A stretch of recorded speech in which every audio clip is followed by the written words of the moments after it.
Welcome to FM electricals.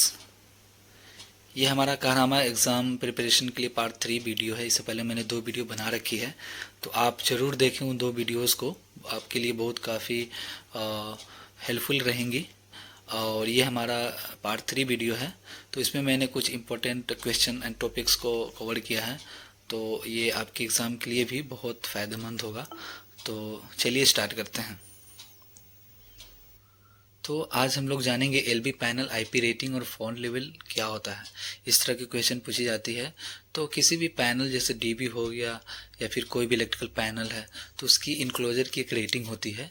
उसके अंदर जो भी इक्विपमेंट है उसको प्रोटेक्शन के लिए। तो आईपी का मतलब होता है इनग्रेस प्रोटेक्शन, मैकेनिकली या लिक्विड या किसी भी चीज़ से बचाने के लिए उसकी एक रेटिंग होती है। तो उस रेटिंग को हम लोग आईपी बोलते हैं। तो जनरली कारनामा रूल्स एंड रेगुलेशन की रिक्वायरमेंट के हिसाब से कोई भी पैनल की जो आईपी रेटिंग है मिनिमम 42 होनी चाहिए। 42 जो फर्स्ट डिजिट है वो सॉलिड को डिनोट करता है, एंड जो सेकेंड डिजिट है वो लिक्विड प्रोटेक्शन को दिखाता है। तो लेकिन एज पर क्यूसीएस रिक्वायरमेंट, क्यूसीएस मीन्स होता है कतर कंस्ट्रक्शन स्टैंडर्ड, तो उसके हिसाब से IP4 रेटिंग होनी चाहिए। तो जो IP54 में जो आप जो फर्स्ट डिजिट देख रहे हैं 5, वो actually solid foreign object to protect wires, screws and enclosure. मतलब कि इलेक्ट्रिकल पैनल कोई भी है, जैसे मान लीजिए एक आइसोलेटर को ले लेते हैं, तो आइसोलेटर में आप देखेंगे बाहर एक सिलेक्टर स्विच लगी रहती है और अंदर उसके पार्ट्स होते हैं। तो वो जो पार्ट्स है वो इनक्लोजर के अंदर है। तो जो यहाँ पे आपने देखा कि 5-4 जो फर्स्ट 5 है वो उसकी सॉलिड मैकेनिकल प्रोटेक्शन को दिखाती है। बाहर से किसी भी ऑब्जेक्ट से वो कैसे प्रोटेक्शन हो रहा है वो दर्शाता है 5, उसकी एक रेटिंग होती है। तो जैसे ये आइसोलेटर है, तो इसके इनक्लोजर के बाहर अगर वो मतलब डस्ट हो गया या फिर कोई भी मैकेनिकल ऑब्जेक्ट हो गया, तो ये सारी चीज़ें जो है ना दर्शाती हैं। और उसके बाद IP54 में जो लास्ट का जो 4 है, second digit, actually first digit मैंने लिख दिया है, सॉरी। तो सेकेंड डिजिट जो 4 है ये लिक्विड को दर्शाता है। लिक्विड को दिखाता है कि जो हमारी पैनल है उसकी प्रोटेक्शन लिक्विड से किस तरह से हो रही है, कितने लेवल तक हो रही है, उसकी क्या स्टैंडर्ड है, क्या रेटिंग है। तो ये हम लोग इस वीडियो में जानेंगे। तो आगे मैं आपको एक चार्ट दिखाने वाला हूँ।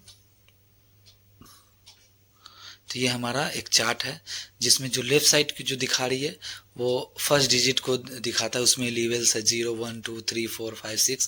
जैसे यहाँ पे IP68 लिखा हुआ है, तो IP68 तो फर्स्ट जो 6 है वो सॉलिड, यानी जो level of protection for solid objects.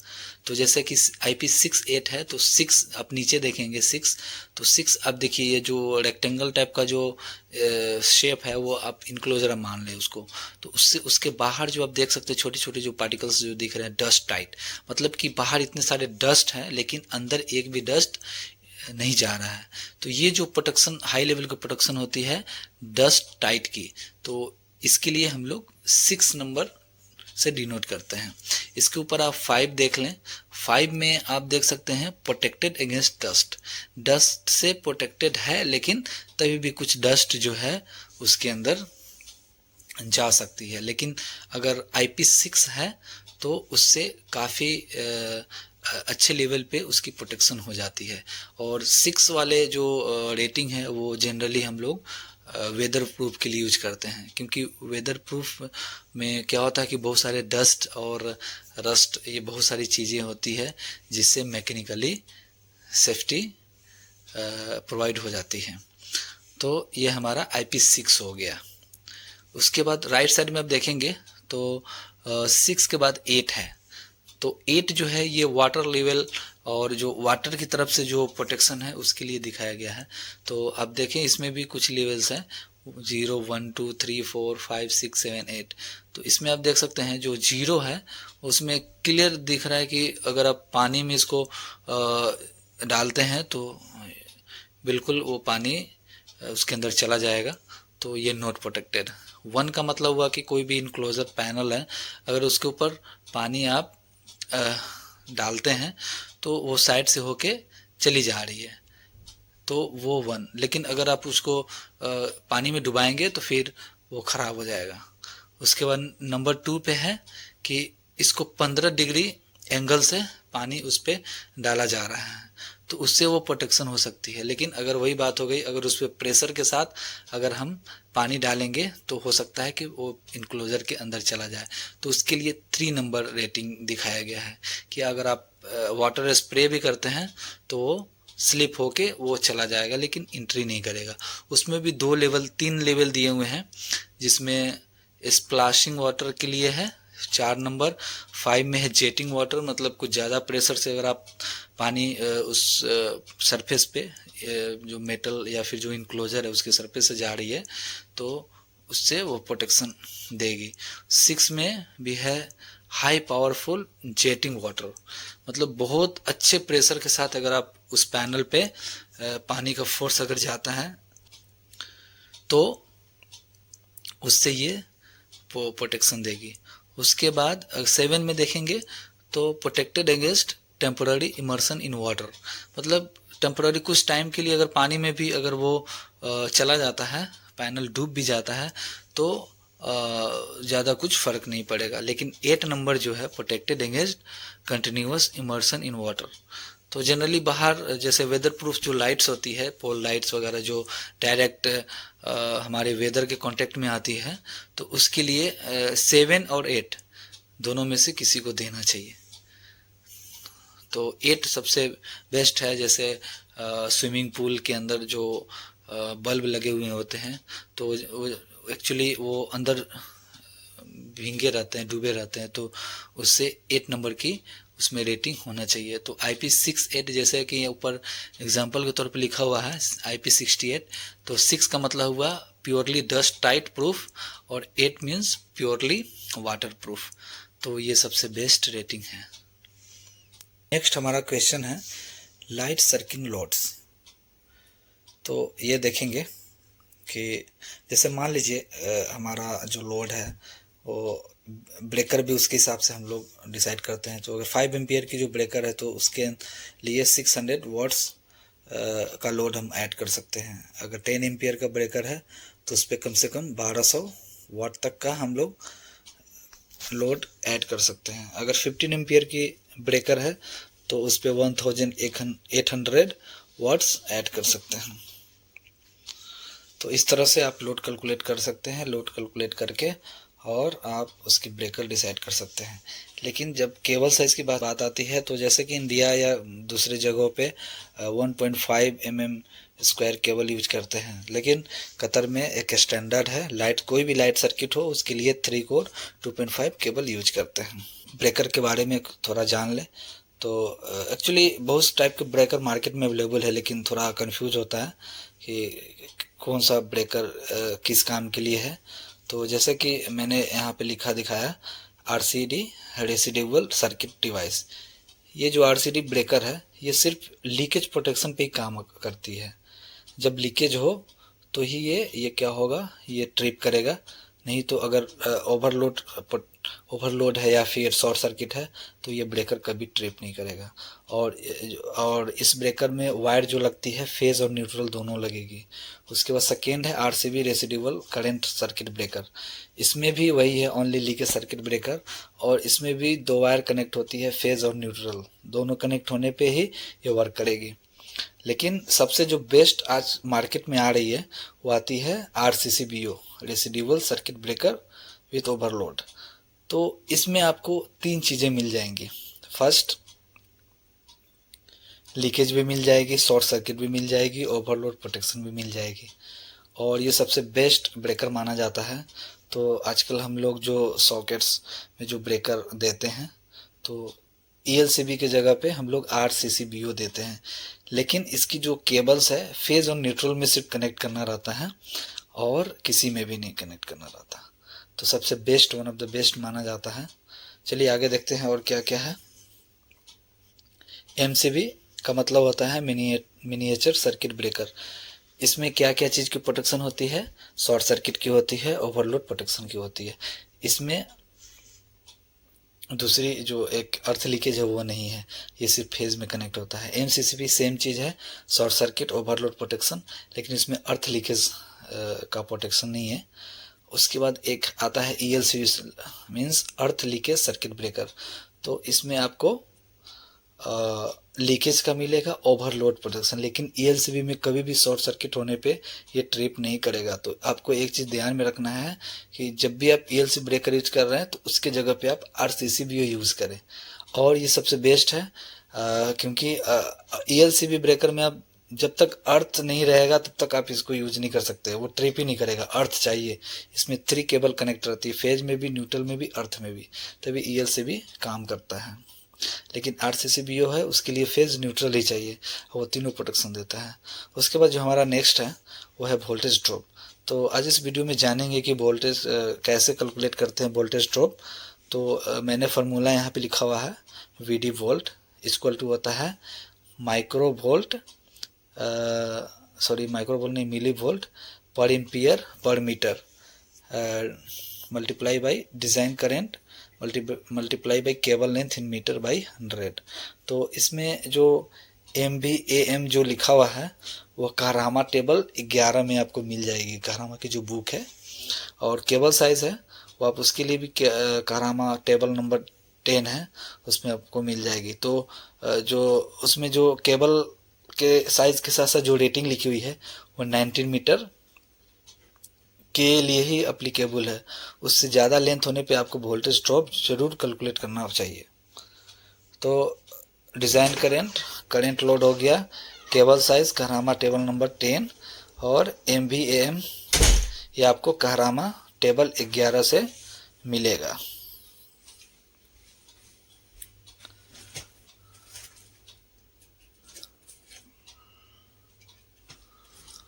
तो चलिए हम लोग एक एग्जाम्पल के साथ समझते हैं कि इसका कैलकुलेशन कैसे करें।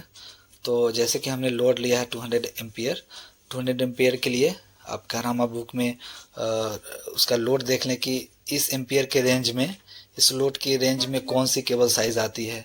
तो उसके लिए 120 आएगी, एक्चुअली हमने 50 स्क्वायर mm लिख दिया है, तो ये एक्चुअली 120 होना चाहिए।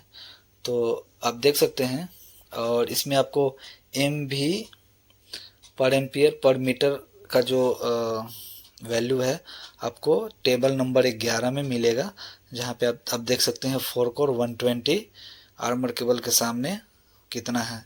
तो वो वैल्यू है 0.36 माइक्रोवोल्ट।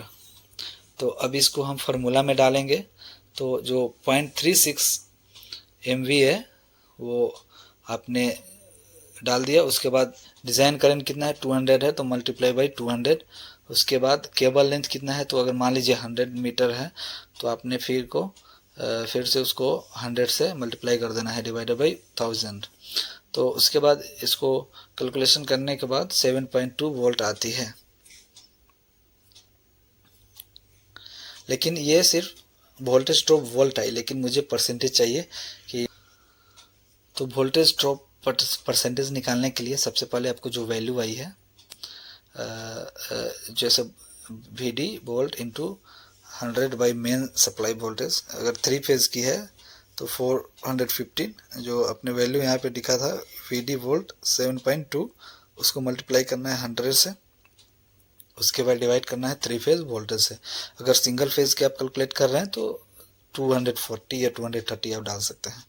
तो इसके हिसाब से हमारा VD वोल्ट परसेंटेज आया 1.73, लेकिन ये 5% से लेस देन है, मतलब कि ये सही है। फिर Qatar allowable maximum limit for voltage for lighting 3% है, और पावर के लिए 5% है। तो कभी भी आप जब वोल्टेज ड्रॉप कैलकुलेट करते हैं और इसकी जो VD वोल्ट परसेंटेज है, अगर 5 से कम, अगर लाइटिंग सर्किट है तो 3% होनी चाहिए, पावर के लिए 5%। हमारा नेक्स्ट टॉपिक है कंप्लीट रिंग सर्किट। जो कतर में सॉकेट की जो वायरिंग होती है वो इस तरह से होती है। आप इस पिक्चर को देख के समझ सकते हैं कि एक DB है, DB में आप देखें तो नीचे मेन ब्रेकर है और साइड में MCB लगी हुई है। तो आप MCB और ELCB आसानी से देख सकते हैं। लेफ़्ट साइड में जो थोड़ी सी पोर्शन बाहर निकली हुई है वो ELCB है, लेकिन MCB थोड़ी छोटी दिखती है। तो राइट साइड में आप देख सकते हैं पूरी एमसीबी है, लेकिन लेफ्ट साइड में 3 एमसीबी है फर्स्ट में, उसके बाद बाकी ईएलसीबी ब्रेकर्स है। तो एक्चुअली ये सॉकेट का वायरिंग है, तो मुझे सर्किट लेनी पड़ेंगी ईएलसीबी ब्रेकर के से। तो आप देख सकते हैं यहाँ पे हमने 3 कलर यूज किया है। रेड फेस से लिया है हमने, और न्यूट्रल ब्लैक केबल है, और अर्थ के लिए मैंने ग्रीन केबल यूज किया है। तो आप देख सकते हैं कि हमने रेड ब्रेकर से लिया और डायरेक्ट सॉकेट के जो रेड वाले टर्मिनल है यानी लाइन या फिर जो फेज वाले टर्मिनल है उसमें कनेक्ट कर दिया। फिर वहीं से दूसरे सॉकेट में भी लूप हो गया, तीसरे में हो गया, चौथे में भी कनेक्शन हो गया, फिफ्थ में भी हो गया।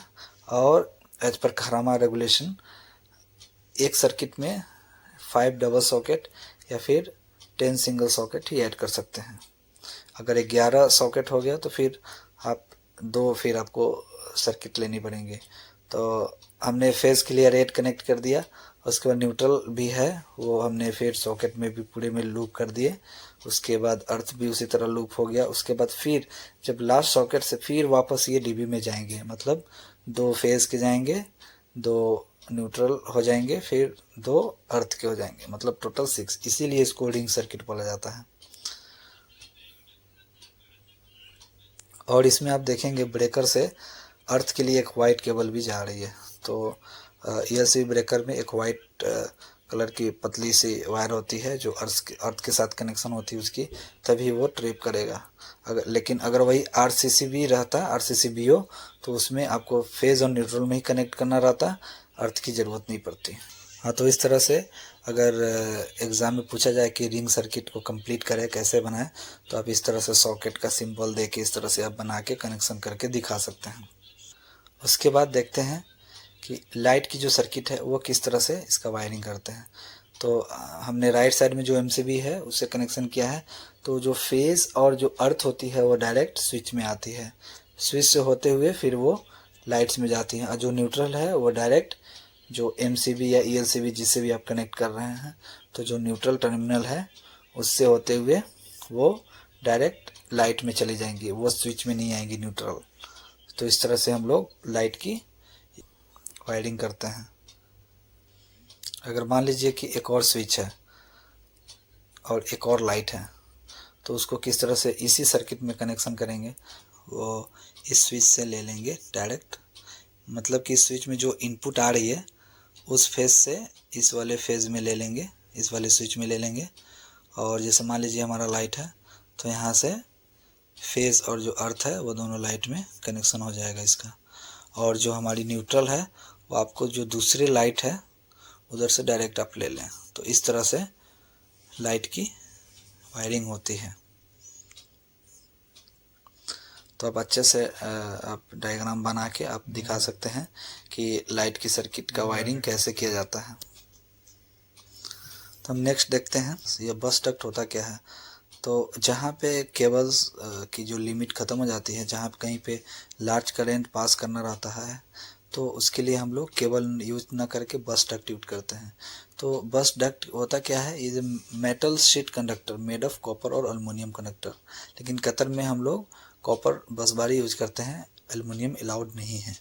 तो जनरली ये जो बस डक्ट है इसके अंदर जो थीन या फिर मतलब उसके रेटिंग के हिसाब से उसकी जो मोटाई है पट्टी की वो रहती है। तो अगर 3 फेज है तो उसके लिए 5 कंडक्टर 5 जो पट्टी है अंदर उसको इंस्टॉल करते हैं।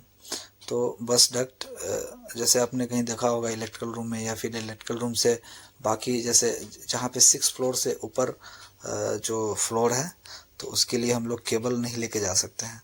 तो कतर के हिसाब से, कतर का हमारा रेगुलेशन के हिसाब से आपको 6 फ्लोर से ऊपर आपको बस डक्ट ही यूज़ करना है, या फिर वोल्टेज ड्रॉप लिमिटेशन की वजह से भी हम लोग इसको यूज नहीं कर पाते हैं। हमारा 7 क्वेश्चन है condition for bus duct installation. तो bus with shall not be installed in the following. कुछ जगह है जहाँ पे आप बस डक्ट इंस्टॉल नहीं कर सकते हैं, जैसे कि जहाँ पे मैकेनिकल इंजरी होने का ज़्यादा खतरा है वहाँ पे इंस्टॉल नहीं कर सकते हैं। या फिर जैसे मान लीजिए एक्सपोज टू लिक्विड और कोरोसिव फ्यूम्स, जहाँ पे लिक्विड है तो हो सकता है आइसोलेशन का प्रॉब्लम हो तो फिर वो शॉर्ट सर्किट हो सकता है। तो उस जगहों पे भी, वेट एरियाज़ में भी हम लोग इसको यूज़ नहीं करना चाहते हैं। उसके बाद जैसे कोई ऐसी भी जगह है जहाँ पे फ्लेमेबल और एक्सप्लोसिव गैसेज हैं, लेकिन अगर वहाँ पे कुछ अप्रूव टाइप की मटेरियल अगर यूज करते हैं जो फ्लेमेबल और एक्सप्लोसिव गैसेस से मतलब प्रोटेक्ट करे, तो हम बस डक्ट इंस्टॉल वहाँ पे करा सकते हैं। या फिर स्विच ब्रेकर है, अगर बस डक्ट के पास में है या फिर मतलब उसके अंदर उसका एक पार्ट है, तो क्योंकि कोई भी स्विच मैकेनिकल स्विच है तो क्या होता है उसको स्पार्क करता है, तो वो भी ध्यान में रख के वो वहाँ पे इंस्टॉल किया जाता है। उसके बाद इनक्लोजर जो बस डक्ट जिसके अंदर जो 5 कंडक्टर आते हैं, तो उसको इस तरह से सपोर्ट किया जाना चाहिए, ये ज़्यादा गैप ना हो। कितना कम से कम गैप होना चाहिए? 1.8 मीटर। उसके बाद जहाँ पे ज़रूरी हो थर्मल एक्सपेंशन भी ज़रूरी है, क्योंकि अब जहाँ पे हीट टेम्परेचर जब इंक्रीज करती है तो जो मेटल है वो मेल्ट होता है, उसकी जो सरफेस एरिया है वो एक्सटेंड करता है, तो उससे क्या होगा, बेंड हो सकती है। तो वो भी ध्यान में रख के वो इस तरह से डिज़ाइन होना चाहिए कि थोड़ा प्रोविज़न बना हो। हमारा नेक्स्ट टॉपिक है selection of types of wire. Generally हमारे पास 6-7 टाइप के वायर्स हैं, जिस वीडियो में आपको एकदम क्लियर मालूम चल जाएगा कितने टाइप के केबल है, किसको कहाँ पे यूज करते हैं। तो सबसे फर्स्ट में आता है non armoured PVC insulated cables. इसकी जो रेटिंग है BS 6004 2012। तो ये एक्चुअली जो अगर मान लीजिए फ्लेक्सिबल कोई केबल है तो उसकी जो रेटिंग है वोल्टेज की वो 300 से लेके 500 वोल्ट के बीच में होती है, जिसको इलेक्ट्रिकल पावर और लाइटिंग के लिए यूज करते हैं। ये मल्टी कोर भी हो सकता है, और 1 कोर में आप देख सकते हैं सिंगल कोर। इसकी जो रेटिंग है वो 600 टू 1000 वोल्ट होता है, जिसको switch gear and control gear wiring में यूज कर सकते हैं। जो हम लोग जनरली लाइटिंग पावर के लिए यूज करते हैं वो 500 टू 750 रेटिंग की होती है, लेकिन अगर 600 टू 1000 वोल्ट वाली रेटिंग की भी आप केबल यूज कर सकते हैं तो कोई बात नहीं। उसके बाद आता है 2 में steel wire armoured PVC insulated cables. तो इसकी जो केबल वोल्टेज रेटिंग है वो 600 टू 1000 होती है, और इसकी जो टेम्परेचर रेटिंग है 70 डिग्री सेल्सियस तक होती है। तो अगर वही इसमें एक और टाइप का आता है थर्मोसेटिंग इंसुलेशन, वो था पीवीसी इंसुलेशन। तो 3rd नंबर में जो है थर्मोस्टेट इंसुलेशन है। इसमें भी वोल्टेज रेटिंग है वो 600 टू 1000 वोल्ट तक आती है, लेकिन इसकी जो टेम्परेचर कैपेसिटी है वो ज़्यादा होती है 90 डिग्री सेल्सियस में। तो आप बिल्कुल कंफ्यूज नहीं होंगे कि आर्मर्ड जो केबल होती है वो 2 टाइप की होती है, लेकिन एक होता है पीवीसी इंसुलेटेड, दूसरा थर्मोस्टेटिंग इंसुलेशन।